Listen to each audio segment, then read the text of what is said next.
Hello, my name is Frank Rook. I'm the lead game designer on Condemned 2 Bloodshot. We went into this project with pretty much one goal in mind, and that was to make Condemned 2 Bloodshot better than the first game in almost every single way. Now, a really good example of this can be seen in our updated combat. The player can now fight with his fists, throw weapons, perform combos, and execute what we call chain attacks, which are deadly attack sequences that usually end up busting the guy's head, breaking his arm, or snapping his neck. We also have what we call environmental finishing kills that let the player use the environment to defeat his enemies. Examples are throwing him into a TV, out through a glass window, or crushing his head in a door. The enemies also offer a wide variety of challenges for the player, forcing the player to dig deep into his arsenal of combat tricks if he is to survive the many encounters in the game.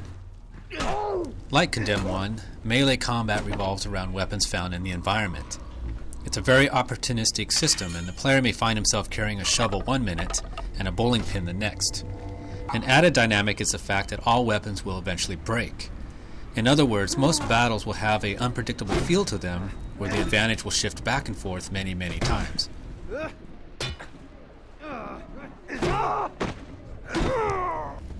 Forensics is another area that has seen a lot of change. This time around, investigating a crime, the player will need to use his powers of observation and some logical deduction to piece together the mystery.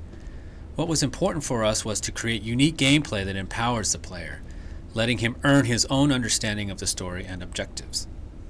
The investigative portion of the game has an impact on the player's upgrades.